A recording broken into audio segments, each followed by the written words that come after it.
Shalom Aleichem, salam sejahtera, damai sejahtera, dan sukacita Roh Kodes atau sukacita Roh Kudus selalu melimpah di dalam hati dan selalu melimpah di dalam kehidupan Bapak-bapak, ibu-ibu, dan saudara-saudari dimanapun berada saat ini. Dan Bapak Yahweh, Besem Adonai Yesus Amasyawe Roh Kodes selalu menyertai dan selalu memberkati kita dalam kehidupan kita setiap harinya di dunia fana ini. Dan kita jumpa lagi di video YouTube Siraman Rohani Umat Nasrani ini. Dan di video YouTube Siraman Rohani Umat Nasrani ini, saya mengambil topik karunia hikmat.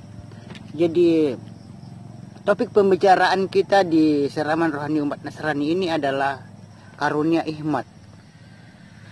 Bapak-bapak, ibu-ibu, dan saudara-saudari yang dikasihi oleh Bapak Yahweh,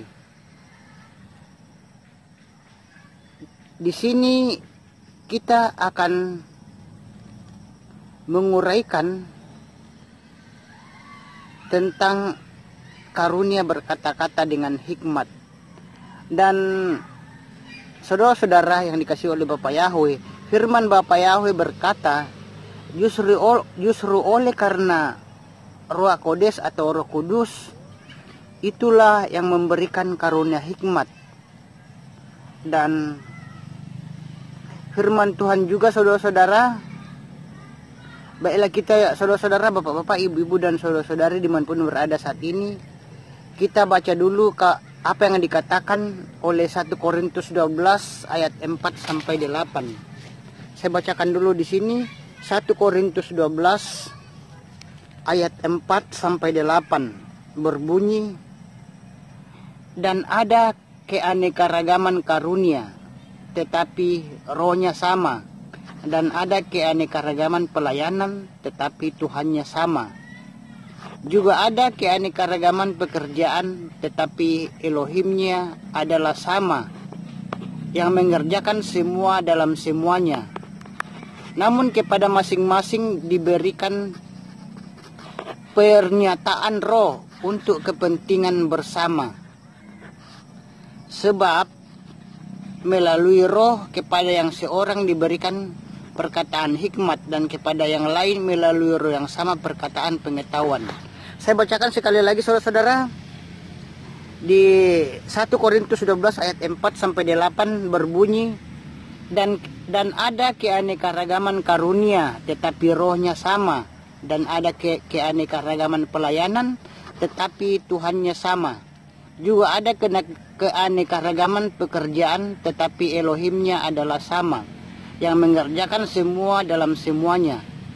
Namun kepada masing-masing diberikan pernyataan roh untuk kepentingan bersama. Sebab melalui roh kepada yang seorang diberikan perkataan hikmat, dan kepada yang lain melalui roh yang sama perkataan pengetahuan. Itulah bapak-bapak, ibu-ibu, dan saudara-saudari pembacaan firman Tuhan kita di 1 Korintus 12 ayat 4 sampai 8. Jadi bapak-bapak, ibu-ibu, dan saudara-saudara yang dikasihi oleh Bapak Yahweh, jadi Roh Kudus itulah, saudara-saudara, Roh Kudus atau Roh Kodes itulah yang memberikan karunia hikmat kepada kita. Dan saudara-saudara, di dalam Amsal juga, saudara, di dalam Amsal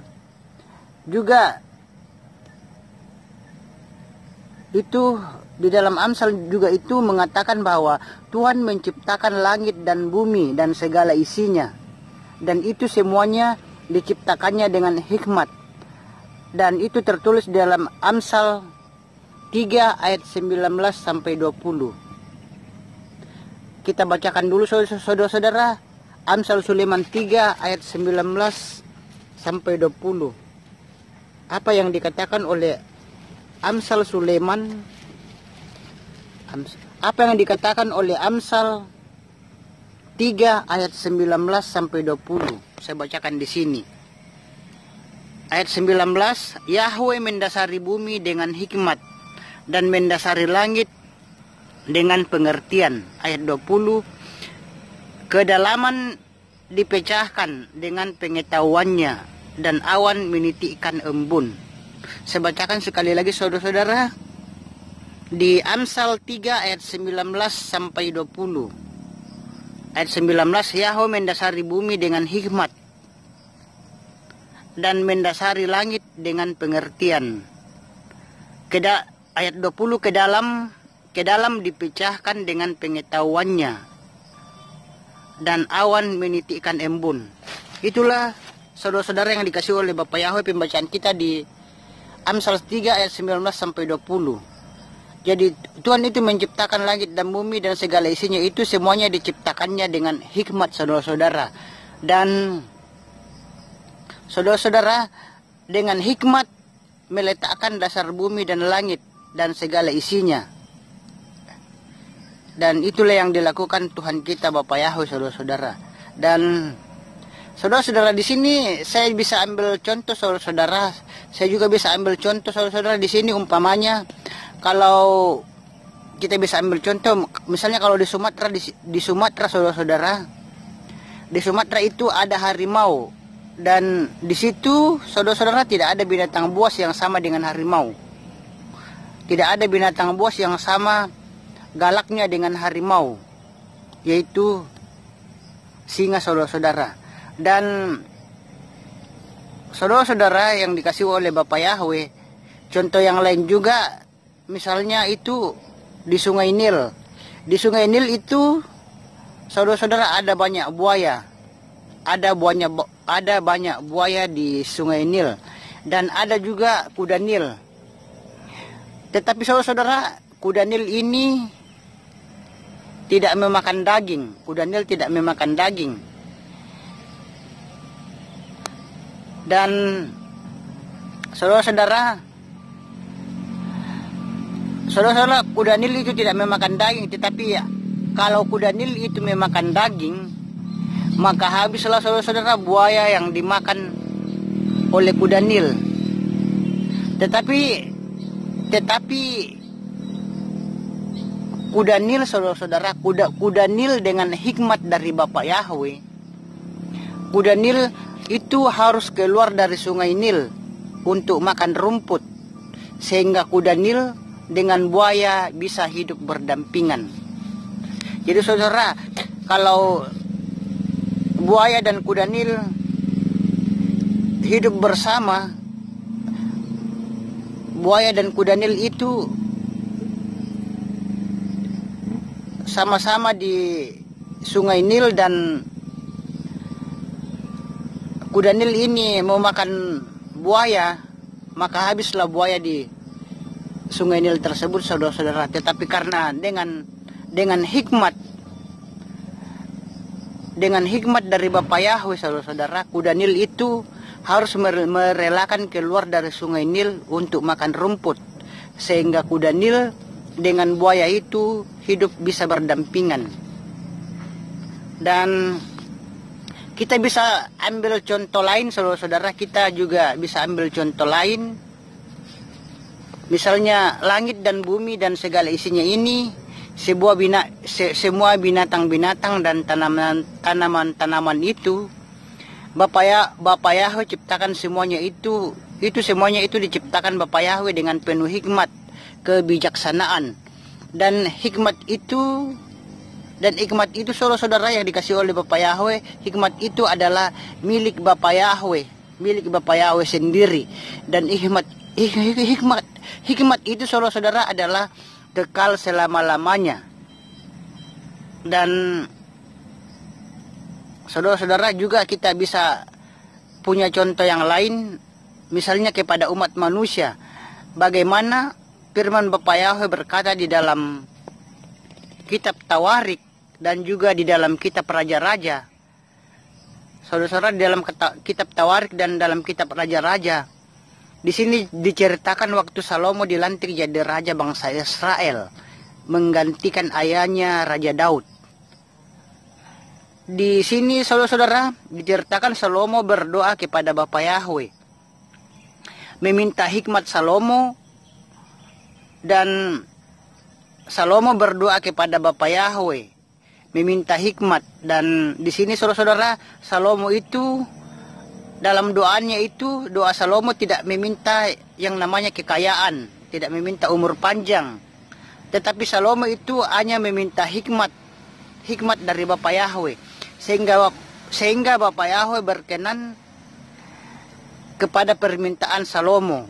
Sehingga saudara-saudara yang dikasih oleh Bapa Yahweh, sehingga Bapa Yahweh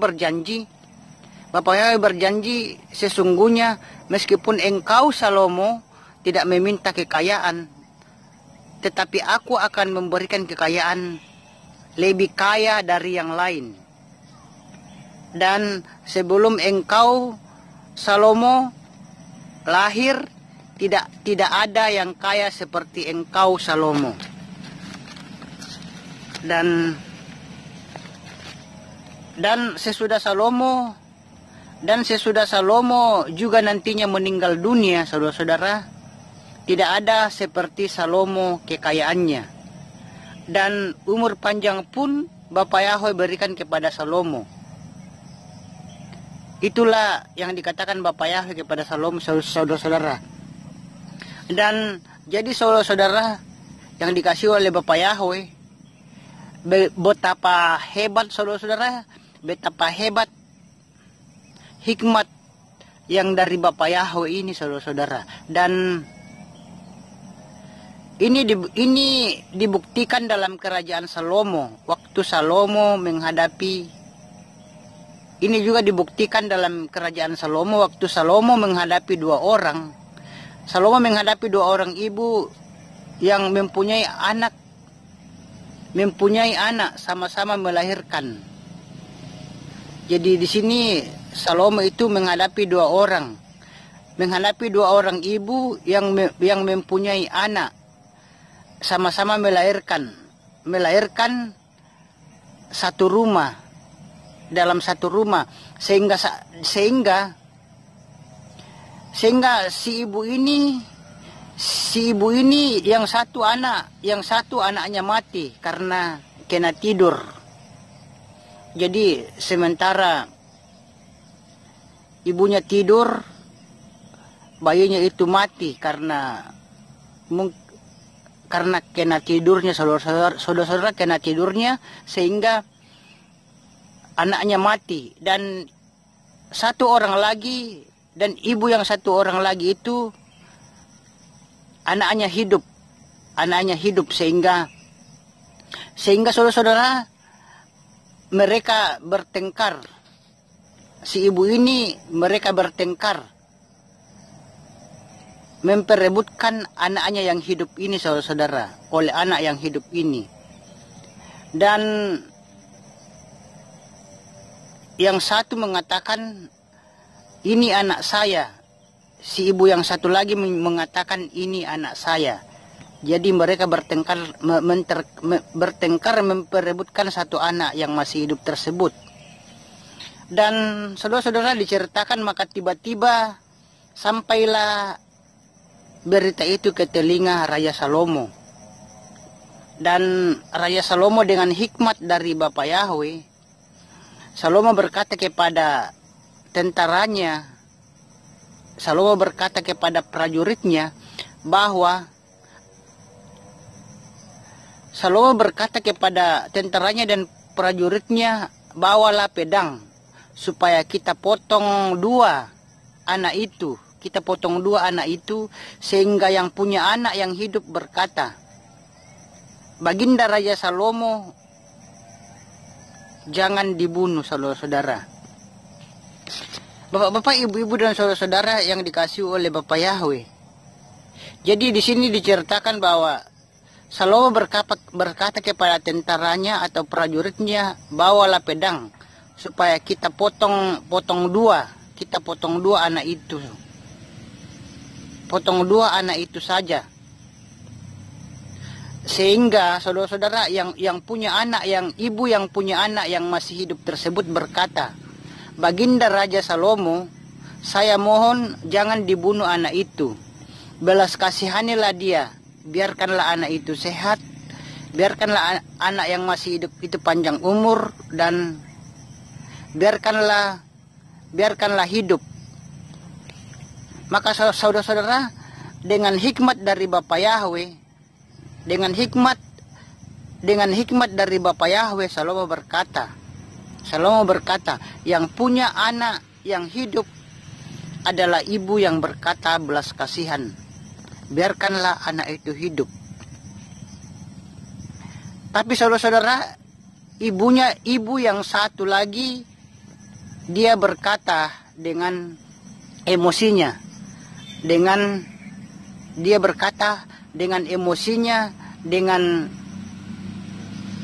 keinginan dagingnya.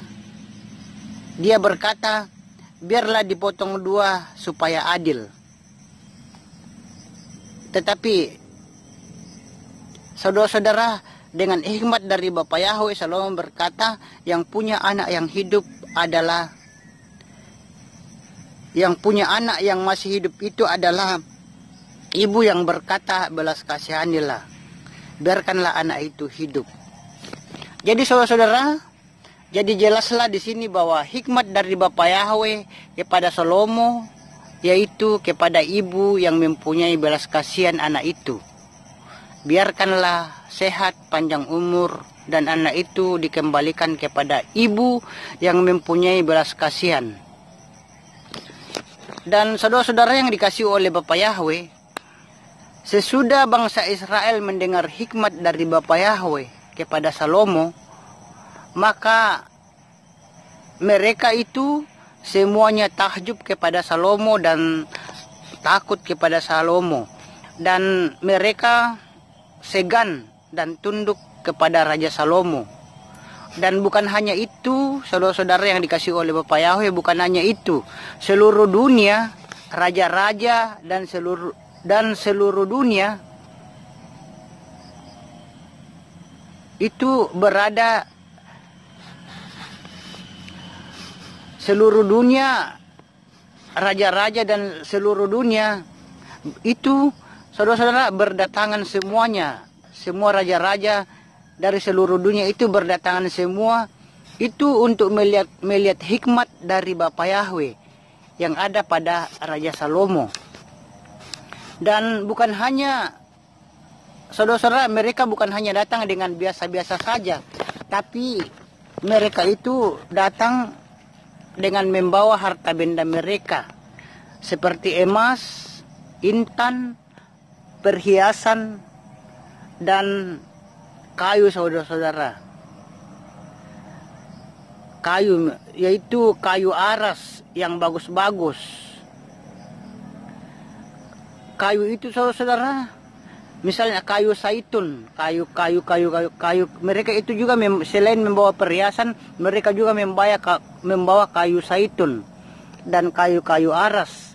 Di mana kayu-kayu ini, saudara-saudara, kayu-kayu ini bagus untuk persiapan pembangunan rumah Tuhan kita Bapa Yahweh. Saudara-saudara yang dikasihi oleh Bapa Yahweh, dari manakah saudara-saudara hikmat ini, saudara-saudara? Kita bisa bertanya, saudara-saudara, dari manakah hikmat ini? Dan firman Bapa Yahweh berkata, saudara-saudara, firman Bapa Yahweh berkata dalam Amsal pasal 9 ayat 10. Di sini saya bacakan Amsal pasal 9 ayat 10 berbunyi, takut akan Yahweh adalah permulaan hikmat, dan pengenalan akan Yang Maha Kudus adalah pengertian. Saya bacakan sekali lagi, Amsal pasal 9 ayat 10 berbunyi, Amsal pasal 9 ayat 10 berbunyi, takut akan Yahweh adalah permulaan hikmat, dan pengenalan akan Yang Maha Kudus adalah pengertian. Itulah pembacaan firman Tuhan kita di dalam Amsal pasal 9 ayat 10. Dan saudara-saudara yang dikasihi oleh Bapa Yahweh, sesungguhnya hikmat itu permulaannya datang hikmat itu, yaitu takut akan Tuhan, takut akan Bapa Yahweh, Sang Pencipta langit dan bumi dan segala isinya ini, dan Sang Pemilik surga atau Samayem. Saudara-saudara yang dikasihi oleh Bapa Yahweh, Rasul Paulus tentang hikmat ini dia berkata, Rasul Paulus berkata kepada sidang jemaat di Efesus supaya jemaat itu mempunyai roh hikmat. Dan sebenarnya saudara-saudara, sebenarnya sidang di Efesus, orang-orang Nasrani saudara-saudara di Efesus itu sudah mempunyai iman. Mereka sudah mempunyai iman dan sudah mempunyai kasih. Tetapi mereka itu kurang hikmat dari Roh Kodes atau Roh Kudus. Maka Paulus berdoa kepada Tuhan Bapa Yahweh supaya roh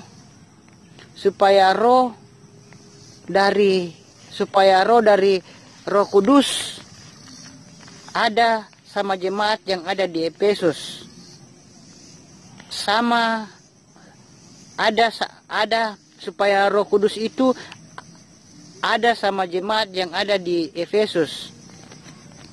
Ada di Efesus sama orang-orang Nasrani yang ada di Efesus. Itulah doa yang dipanjatkan oleh Paulus, saudara-saudara. Dan demikian juga saudara-saudara, kita di akhir zaman ini itu demikian juga kita di akhir zaman ini saudara-saudara yang dikasih oleh Bapak Yahweh. Kita di akhir zaman ini betapa penting kita untuk berdoa kepada Tuhan kita Bapak Yahweh untuk meminta roh hikmat. Kita harus meminta roh hikmat supaya kita bisa membedakan mana yang benar dan mana yang salah. Dan seperti Raja Salomo saudara-saudara, Raja Salomo itu dia meminta hikmat kepada Tuhan kita Bapa Yahweh, dan dia berkata Raja Salomo ini berkata kepada Bapa Yahweh supaya dia bisa memimpin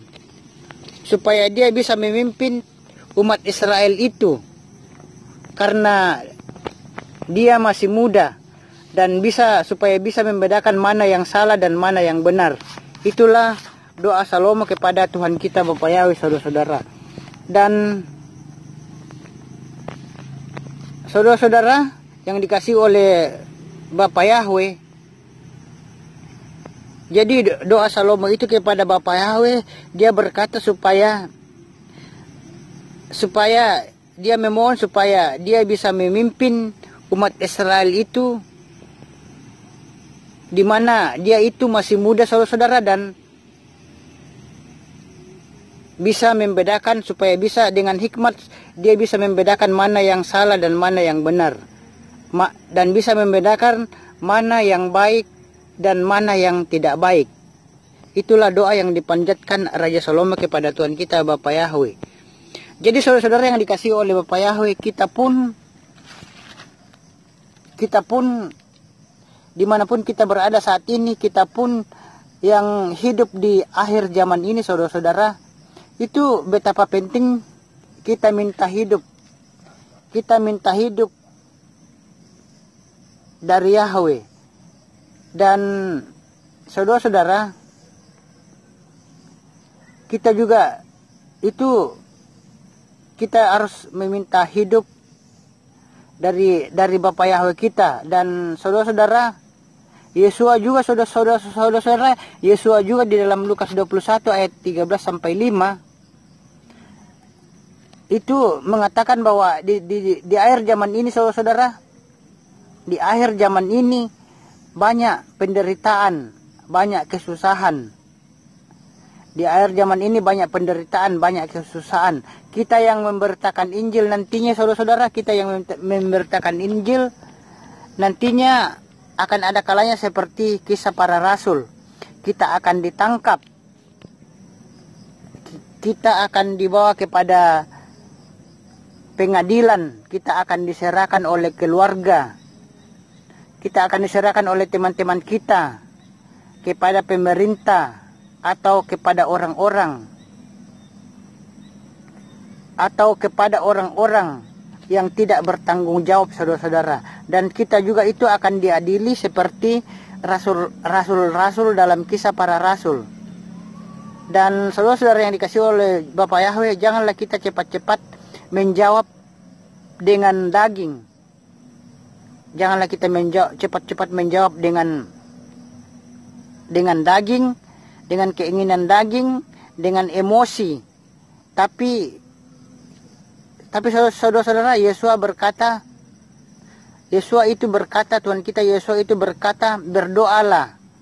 Dan nanti Bapa Yahweh di sorga akan memberikan roh hikmat dan akan memberikan jawaban sehingga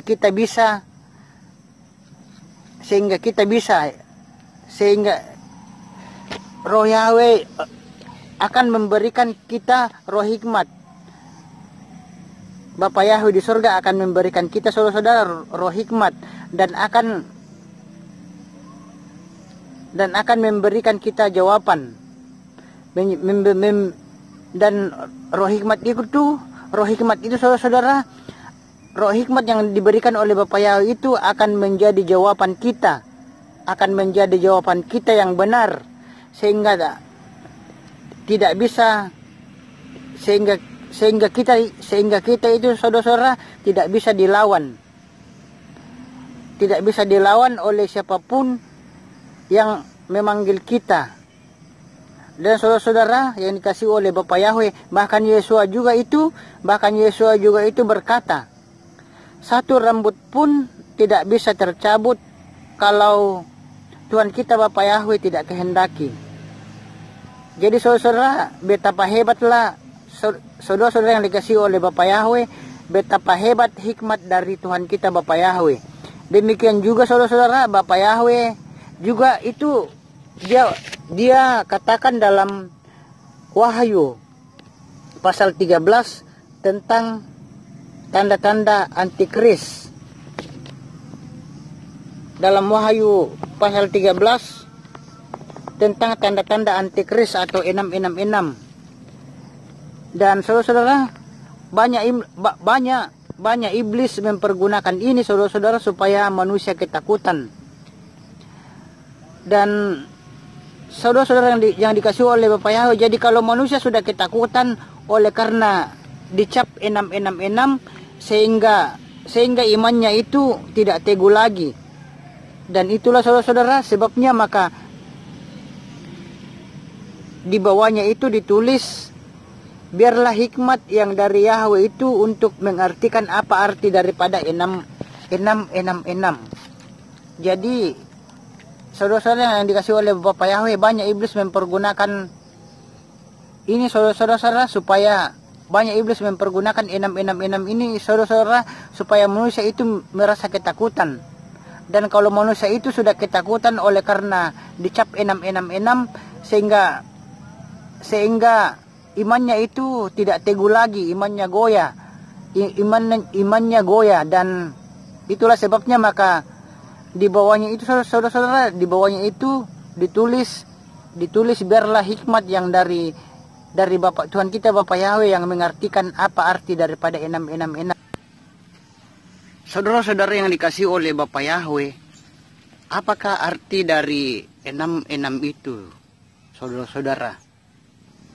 Jadi di sini saya memberitahukan bahwa arti dari 666 itu artinya selama masih ada Ruach Kodes atau Roh Kudus, kuasa Roh Kudus yang lebih besar itulah yang sanggup menahannya, yaitu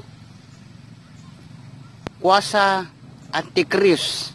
Jadi saudara-saudara yang dikasih oleh Bapa Yahweh, kuasa Roh Kudus atau Roh Kodes itu yang sanggup menahan kuasa antikris.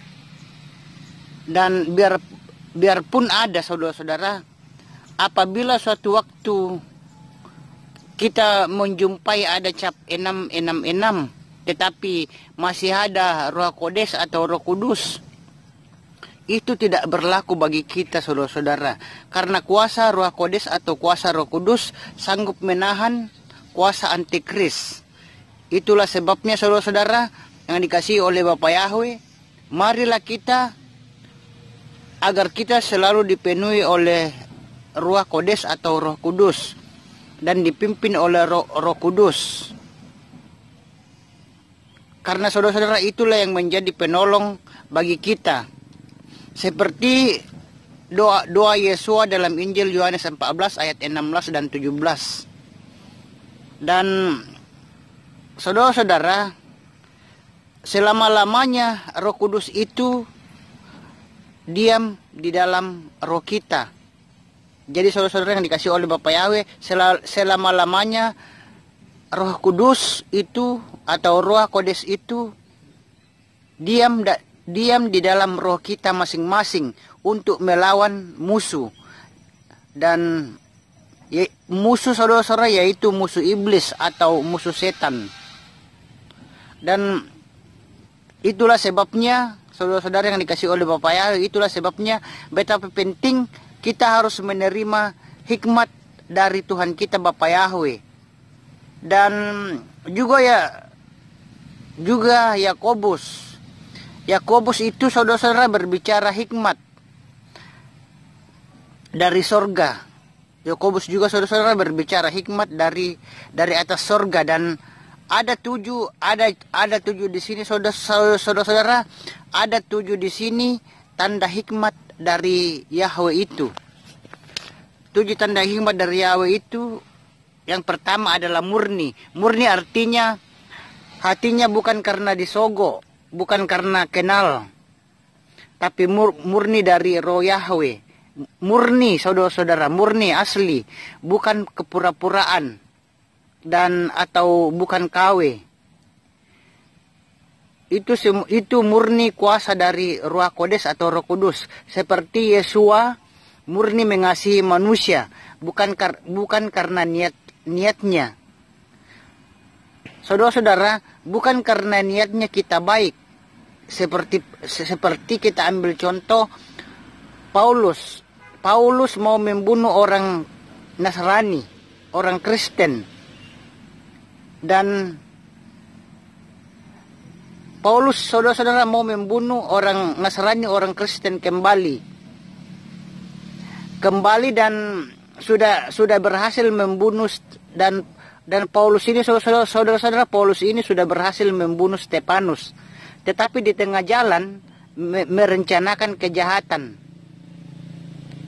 Dan mulailah kasih karunia dan mulailah kasih karunia berlaku kepada panggilan Saulus menjadi Rasul Paulus. Demikian kita juga saudara-saudara, kasih Yahweh itu saudara-saudara murni, yaitu hikmat itu murni saudara-saudara. Dan bapak-bapak, ibu-ibu dan saudara-saudara, di sini juga saya mengatakan lagi bahwa Stefanus di tengah jalan merencanakan kejahatan, tapi malahan kasih karunia Bapa Yahweh berlaku kepada panggilan Paulus, berlaku kepada panggilan Paulus menjadi rasul, Saulus menjadi Rasul Paulus. Demikian juga kita saudara-saudara, kasih Yahweh itu murni, yaitu hikmat itu murni saudara-saudara. Dan bapak-bapak, ibu-ibu yang dikasihi oleh Bapa Yahweh,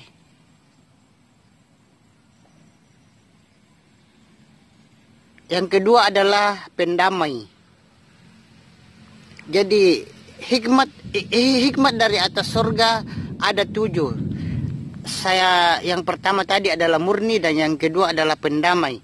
Pendamai, kalau kita punya hikmat dari Ruach Kodes atau Roh Kudus, maka kita selalu berdamai, tidak mau bertengkar, tidak mau berlawanan dengan sesama hamba-hamba Tuhan, tidak mau berlawanan dengan sesama jemaat, sesama orang lain. Dan kalau umpamanya saudara-saudara, kalau umpamanya lain pengertiannya, kita berdoa bukan kalah, tapi berdoa bagi mereka yang tidak menerima atau menantang. Tapi janganlah kita berkesempatan untuk bertengkar. tetapi berdamai. Berdamailah saudara-saudara, berdamai. Kita harus berdamai. Jadi saudara-saudara, pendamai itu pendamai kalau kita punya hikmat dari Roh Kodes atau Roh Kudus, maka kita akan selalu berdamai. Kalau kita punya hikmat dari Roh Kodes atau Roh Kudus, maka kita itu akan selalu berdamai, tidak mau bertengkar, tidak mau berlawanan dengan sesama hamba-hamba Tuhan kita Bapa Yahweh, tidak mau berlawanan dengan sesama jemaat, sesama orang lain. Dan kalau misalnya umpamanya lain pengertiannya, saudara-saudara, kita itu berdoa bukan karena kalah, tetapi berdoa bagi mereka yang tidak menerima atau menantang kita, menerima kita atau menantang kita. Tapi janganlah kita berkesempatan untuk bertengkar. Dan kita harus tetap berdamai selalu, saudara-saudara. Dan yang ketiga adalah ramah. Kita harus ramah saudara-saudara. Semua orang ciptaan Bapa Yahweh, kita harus kasihi. Contohnya apakah itu pejabat, anak sekolah, tidak sekolah, pemulung, orang kaya, orang miskin, itu semuanya harus kita kasih saudara-saudara, tanpa membedakan ras. Dan saudara-saudara yang dikasih oleh Bapa Yahweh, yang keempat adalah penurut. Artinya menuruti firman Tuhan kita Bapa Yahweh. Tidak ada alasan ini dan itu. Sama seperti murid-murid Yesua. Engkau ikut aku, kata Yesua Masya. Maka ikutlah Simon, ikutlah Petrus. Meskipun Petrus sedang bekerja dan bertanggung jawab kepada keluarganya, saudara-saudara, tapi Petrus ini mau meninggalkan keluarganya demi untuk mengikut Tuhan kita Yesua Masya. Tapi saudara-saudara, ada orang lain, kalau dikatakan engkau ikut aku, kata Yesua Masya, engkau ikut aku. Tapi ada orang lain juga yang punya alasan yang banyak. Misalnya alasannya baru selesai nikah lah, baru selesai beli ladang lah, dan banyak lagi alasan-alasan yang lain.